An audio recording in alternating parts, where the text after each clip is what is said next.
Andrés Manuel llegó a la presidencia, se discutió mucho cuál iba a ser el papel de la ahora oposición. Porque, digo, habíamos tenido al PRD que iba a ser, que llevaba años siendo la oposición por excelencia, y ahora se iban a invertir los papeles. Llevamos ya, vamos para 4 años de este gobierno, de esta presidencia, y se discute entre varios clubes de intelectualidad, entre la ciudadanía, que pues, la oposición no pinta para nada. Para hablar sobre el tema está con nosotros Gabriela Sodi, diputada federal del PRD, a quien le agradezco mucho que esté aquí con nosotros, como de que no.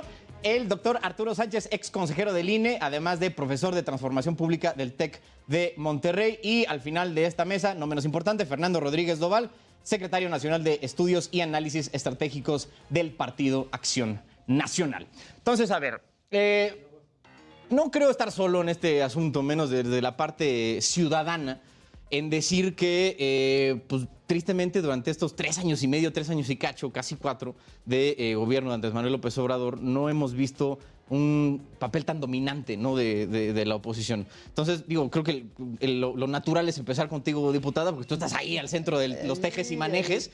Entonces, a ver, cuéntame, ¿cómo viven ustedes como la parte opositora el tema de enfrentarse a una fuerza tan avasalladora como lo es Morena?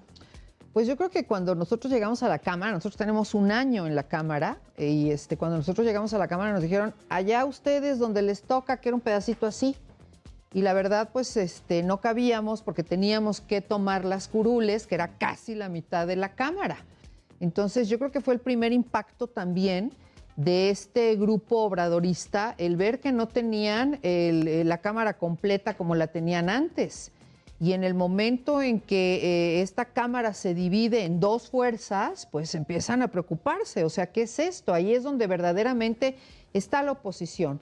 La oposición está en la Cámara de Diputados. Y cuando empezaron a gritar sus consignas y todo lo que, estas porras que tienen, pues cuando escucharon la respuesta clara, contundente de este grupo del otro lado de la Cámara, creo que fue el primer momento en que se dieron cuenta que no tenían toda la Cámara completa y que iba a ser difícil también tener el absolutismo constitucional que estaban buscando. Yo creo que esa es la oposición, la que se encuentra en la Cámara y que fue rotundo cuando llegamos y que se dieron cuenta que no tenían este pedacito en una esquina arriba donde tenían a la oposición, sino que la oposición llegó y marcó muy claramente casi la mitad de la Cámara. Arturo, ¿por qué crees que los ciudadanos sentimos que no existe la oposición? O sea, tú como exautoridad electoral y ahora estudioso de este asunto.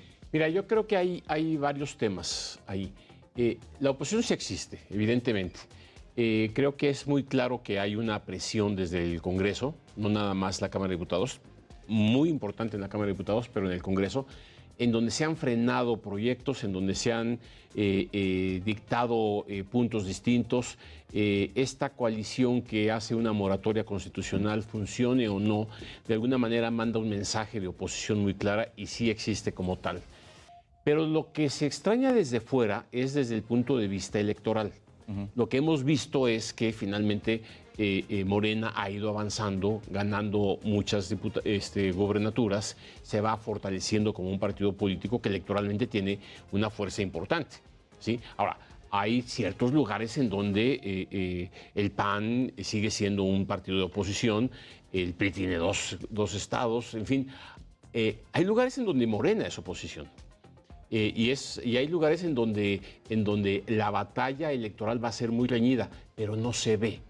Y no se ve porque el presidente de la República tomó una decisión importante: adelantar la sucesión presidencial, destapar a sus corcholatas, y de esa manera hay actores políticos actuando ya en vistas de la elección del 24. La oposición no lo ha hecho. Exacto. No se ve. Sí. Entonces hay una especie de vacío ahí que llenar, aun cuando legalmente sí se están dando batallas en el Congreso de una manera importante. Ya. Oye, Fernando, tú como parte del PAN, que ha sido la primera fuerza de oposición desde que Morena llegó a la presidencia, ¿cómo han visto esta lucha, ¿no?, con algo que no habíamos visto desde el 97, que era que el presidente en turno tuviera la Cámara de Diputados a su favor, o al menos el Congreso con mayoría?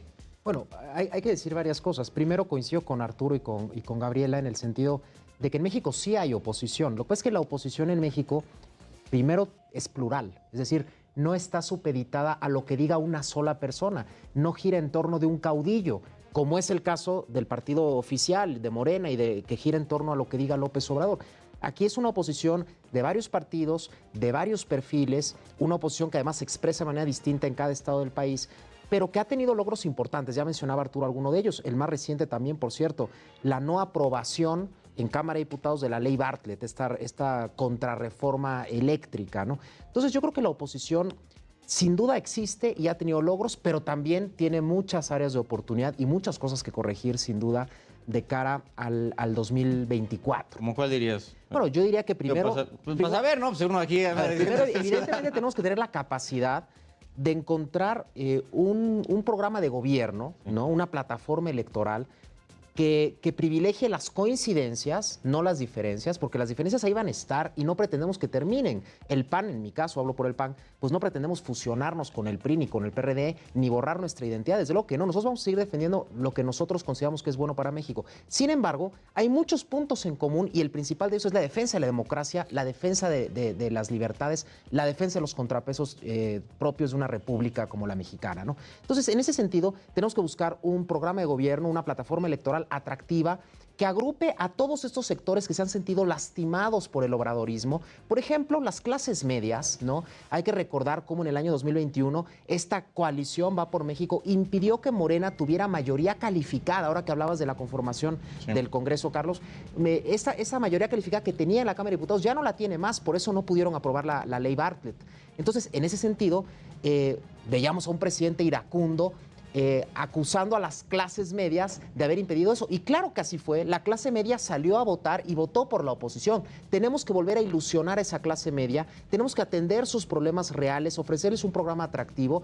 Y claro, y desde luego, tenemos que encontrar a un candidato o una candidata atractivo, ¿no? También para el año 2024. Yo la neta creo que se va a hacer el gran reto de la gente, los que sean parte, ¿no? de la alianza, que digo, me imagino que Va por México, no sé cómo vaya a conformarse, ¿no? De aquí al 24.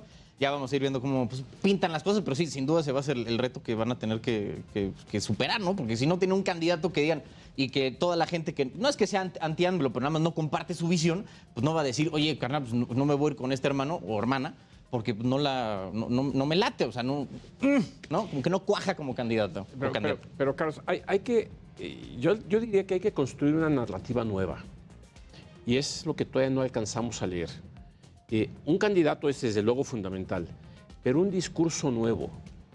O sea, por algo se perdió. Por algo el PRI perdió la presidencia en el 18. Por eso el PAN perdió la presidencia en el 12. Y hay un reclamo social real. ¿Sí? Lo que hay que hacer es construir, en efecto, una plataforma electoral que retome una serie de puntos que pareciera que están...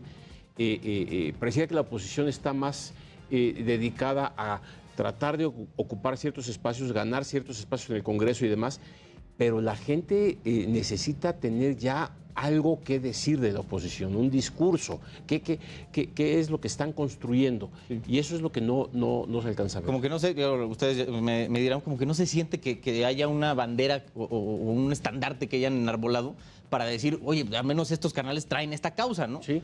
Porque digo, y a ti, voy entrando al tema del Congreso, sí se siente que son más tema de decir que no que de proponer. No, yo creo que es radical lo que nos mandan a nosotros, que ni siquiera podemos discutirlo.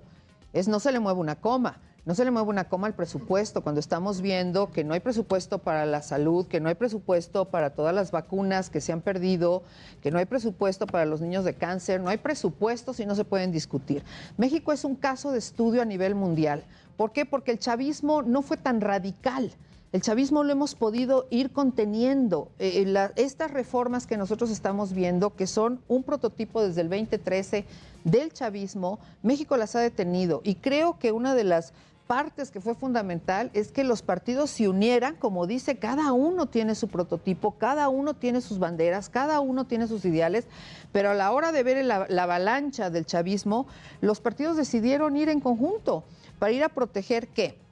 los presupuestos, una vez más estamos enfrentándonos con presupuestos donde no se les va a mover una coma, donde estamos viendo verdaderamente que las mujeres no estamos apoyadas, que no hay vacunas, que habíamos perdido pues toda esta serie de vacunas de salud, tampoco tenemos estos ingresos de salud. Ahora vemos a muchos grupos que le dieron ese voto, que dieron apoyo, y muchos académicos y muchos grupos que vienen a decirnos ayúdenos, pero espérame, si tú abriste una puerta brutal a esto, y que además en este chavismo del 2013 hay una clave muy importante, por eso México es un caso de estudio.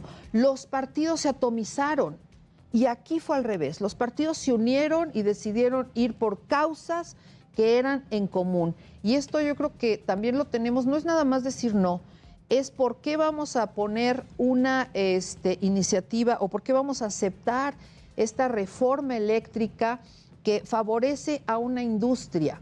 No es para el gobierno, no es para nuestra nación, no es para la autonomía de la nación, es para una industria, es para una empresa.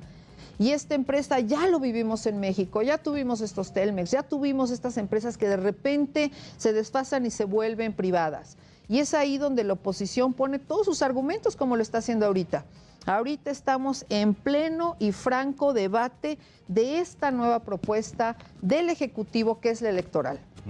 ¿Por qué sí? ¿Por qué no? Tú imagínate que estemos nosotros aceptando urnas electrónicas y aquí al oído te esté hablando un siervo de la nación a un adulto mayor ayudándolo a votar.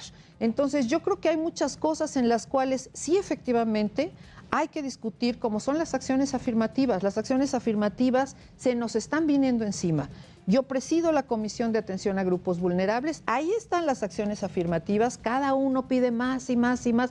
Hay que discutir esto, hay que hablarlo de cara al INE, a estas instancias electorales. Pero si estamos en un discurso donde no se le mueva ni una coma, pues bueno, también nosotros no somos un lugar nada más de paso, donde vamos a sellar un documento y que siga su recorrido. Creo que ahí es donde nos detenemos. Fernando, ¿crees que le falta hacer un mea culpa tanto al PAN, PRI, PRD como para expiar sus pecados, ¿no? Que así ante la ciudadanía, y de ahí partir a lo que decía Arturo, de construir ya realmente algo que resuene? Mira, sin duda todos los partidos tenemos que reconocer que nos hemos equivocado.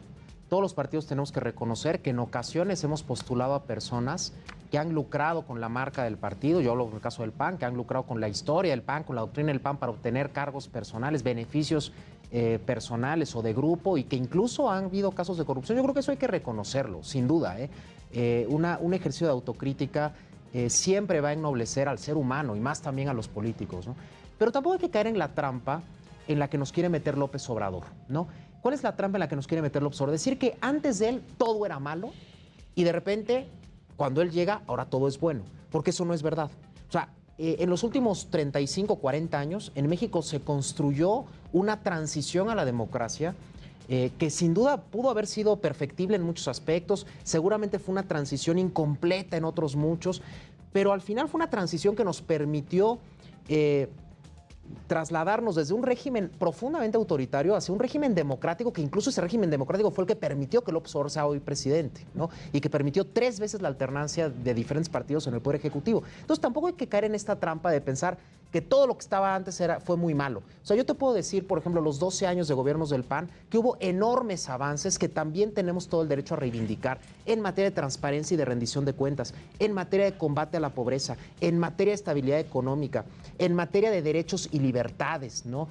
Por ejemplo, la libertad de expresión, la libertad de los medios de comunicación que antes no existían. Ya decíamos el tema de transparencia. Entonces, tampoco vamos a comprar esta narrativa obradorista de que todos los partidos que estuvimos antes éramos los malos de la película, porque además, si a eso nos vamos, también Morena y el presidente López Obrador tendrían que pedir una disculpa de esto que comentaba la diputada.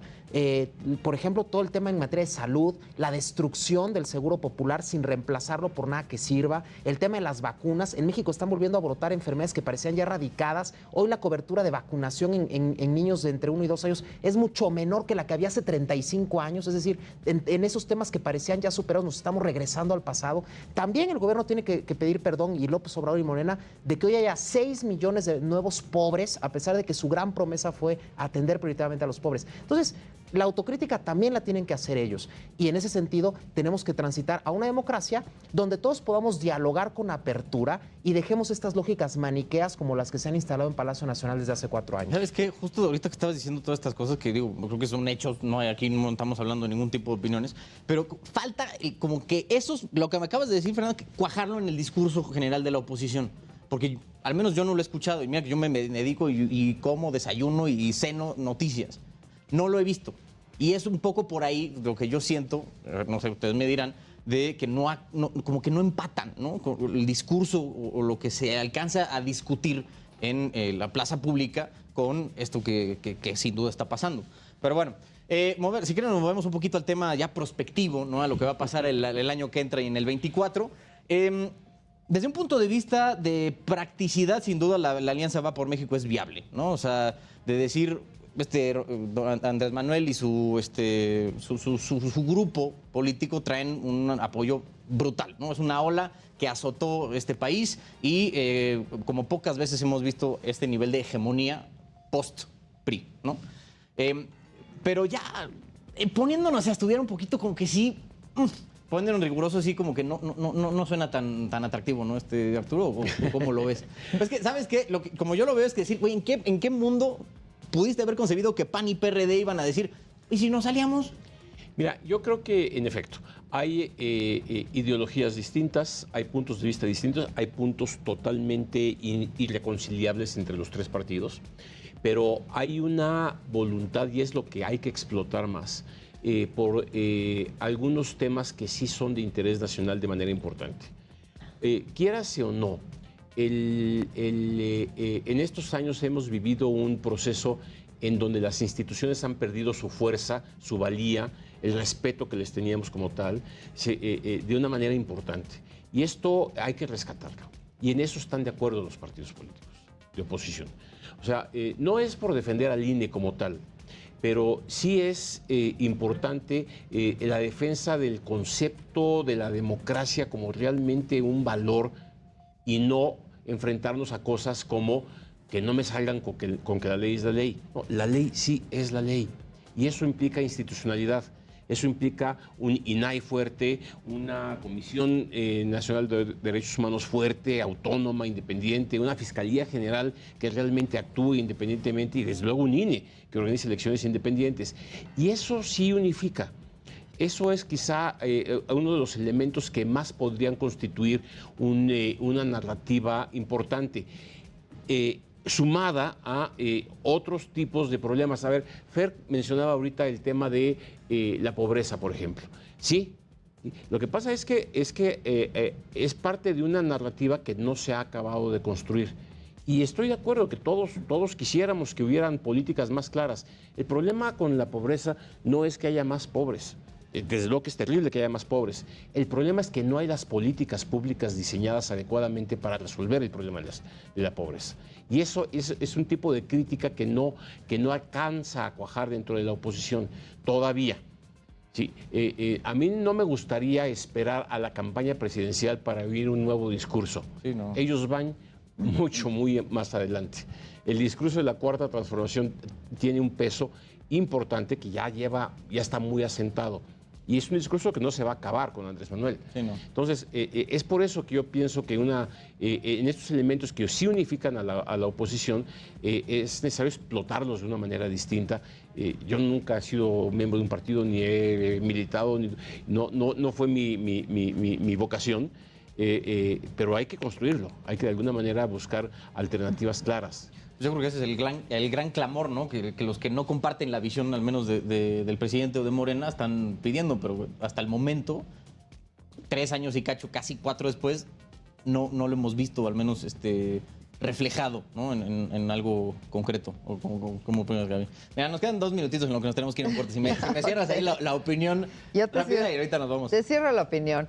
La libertad está en riesgo y es uno de los retos de esta centuria. Y yo creo que es importante que entendamos que en México, si nosotros rompemos el Estado de Derecho y de manera sistemática estamos empujando la ley y que la ley no existe, creo que vamos a entrar a situaciones que ya había vivido el país, que son muy violentas y que verdaderamente van a empapar más de rojo a esta república. Ay, ojalá no tenga razón, mano. Pero bueno, oigan, vamos a ir a un corte rapidísimo. Ahorita regresamos para cerrar esta mesa sobre el tema de la oposición en México y pues, cuál es la visión en general de nuestros tres grandes invitados. Vamos a un corte, ahorita regresamos. Ya de retache, oigan, nada más les voy a pedir aquí a los tres grandes invitados que tenemos que me den su perspectiva al 24. Digo, ya medio lo platicamos ahorita en el corte, pero pues se tiene que salir al aire, viejo. Entonces, si quieren empezamos allá con Fernando, la perspectiva como que tengan del PAN al 24, que sin duda va a ser, digo, creo que casi siempre se dice, ¿no? Que estas las elecciones presidenciales más importantes de la historia, pero yo creo que ahora sí lo podemos decir con cierto nivel de, cierto grado de seguridad. Sí, sobre todo por lo que está en juego. Lo que está en juego es que México siga siendo una democracia o que ya transite hacia un régimen dictatorial, hay que decirlo con todas sus letras, ¿no? Yo creo que por supuesto que hay posibilidades para que la oposición derrote a Morena y sus aliados. Ya lo hicimos en la elección federal del 21. Si nosotros sumamos todos los votos de todo el conjunto de la oposición, fueron alrededor de 3-4 millones más de votos que el de Morena y sus aliados en la elección federal del año 21, que sería, digamos, el equivalente o el comparable, digamos, el resultado equiparable, lo más cercano a lo que será la elección federal presidencial del año 24. Entonces, desde luego que se le puede derrotar a Morena, o sea, eso hay que tenerlo muy claro. Pero para lograr eso, tenemos antes que transitar por estos pasos que mencionábamos. Tenemos que tener un candidato atractivo, tenemos que tener una buena plataforma, una buena estrategia de comunicación que le hable a esas clases medias, que le hable también a muchos electores que votaron legítimamente por López Obrador en el año 2018 y que hoy están profundamente decepcionados, están desilusionados, están enojados porque jamás esperaron que el gobierno, que su voto se tradujera en este gobierno tan inepto y en este gobierno tan autoritario, ¿no? Entonces, yo creo que, como se dice coloquialmente, hay tiro, ¿no? Pero también hay que ser muy conscientes que en estos 2 años que quedan de sexenio, el presidente se va a radicalizar aún más y el presidente va a querer intervenir en la elección, no solamente en la propia sucesión de su movimiento político, sino que además va a querer intervenir en la elección, va a estar minando constantemente a la autoridad electoral, va a querer pues golpear lo más que pueda al INE, van a querer los diputados de Morena asfixiar presupuestalmente al INE, o sea, vienen batallas muy complicadas y ahí será muy importante que la oposición esté unida. Y ojo, cuando hablo de oposición, no me refiero únicamente a los partidos, también a esa oposición ciudadana, a esa mayoría silenciosa de mexicanos que salieron a votar en el año 21, que le quitaron la mayoría a Morena, que aquí en la Ciudad de México le dieron una mayoría alternativa a la oposición. Esa mayoría silenciosa que no quiere que México se convierta en un régimen dictatorial es la que tenemos también que movilizar. Mira, yo creo que estando de acuerdo, o sea, hay un potencial y el electorado mexicano sí sabe votar y sí puede hacer cosas en cualquier dirección si es necesario, si lo vive bien. Insisto en que pero se requiere... Es muy pragmático, ¿no? Pues sí, se requiere un discurso. Hay situaciones que el país está viviendo difícil. O sea, cuando hablamos de la falta de medicinas, bueno, afortunadamente a mí no me han faltado medicinas, pero toda la gente que ha vivido experiencias de ese tipo, o problemas de inseguridad, o problemas de la inflación como ahorita estábamos viviendo, etcétera, tendrá que reflexionar. A mí me preocupa otra cosa, además de todo esto. A mí me preocupa que existan las condiciones democráticas necesarias para poder que gane quien gane, vote como vote el electorado, realmente se respete. Y eso es defender a la democracia. Si Morena vuelve a ganar en el 24 en buena lid, pues muy buen triunfo. Lo que me preocuparía es que, en efecto, se le recorte más el presupuesto al INE, se le pierda su autonomía, los 4 consejeros que se tienen que nombrar en abril del próximo año o no se nombren y dejen vacantes como han dejado otras instituciones, o nombren agentes forzadamente a favores que desequilibren al Consejo General del INE, y sobre todo lo que ahorita dice Fer, que haya una renovación de la intervención presidencial en los procesos electorales. Porque entonces, incluso haciendo una buena campaña, se puede perder. Y eso es lo que a mí me preocupa. La institucionalidad de la elección va a estar en juego de una manera importante en el 24. Gabriela. Pues bueno, a mí me preocupan algunos asuntos muy claros. Esto, cuando a nosotros nos nombraron traidores a la patria, sí había una intención. de meterle la mano al Congreso, de alguna manera, pues la Cámara empezarla a violentar de una manera clara. Y posteriormente estamos viendo a la Guardia Nacional entrando a la Cámara, que lo tienen prohibido, que no pueden hacer estas instancias, y estamos viendo, no queremos vernos en este nuevo periodo con una sorpresa para la Cámara, porque yo creo que en este desmantelamiento de la República, en este desmantelamiento del Estado de Derecho, en este desmantelamiento claro de la democracia, que no se votó por eso, porque si el votante hubiera sabido que iba a haber un desmantelamiento de las instituciones, la democracia, el Estado de Derecho, la legalidad y la Constitución, pues yo creo que no hubiera votado la mayoría, y muy claramente, como lo dice nuestro compañero, la mitad del país no quiere esta transformación y no sabían cuando votaron que esto venía. Entonces yo creo que tenemos alertas muy fuertes como las que vimos muy claras en la Cámara, que sabemos de qué se trata y que están atentando con la democracia en el país, con los tres poderes, y que de alguna manera pues estamos corriendo un riesgo muy grande como nación. Bueno, ahí lo tenemos. Gabriela Soy, diputada federal del PRD, gracias por estar aquí. El doctor Arturo Sánchez, ex consejero del INE y profesor de Transformación Pública del TEC de Monterrey, muchas gracias. Y Fernando Rodríguez Doval, secretario nacional de Estudios y Análisis Estratégicos del Partido Acción Nacional. Gracias a los tres por haber venido. Hoy pues ya los vamos a estar molestando posteriormente, porque digo, este tema nos va a dar para aventar para arriba.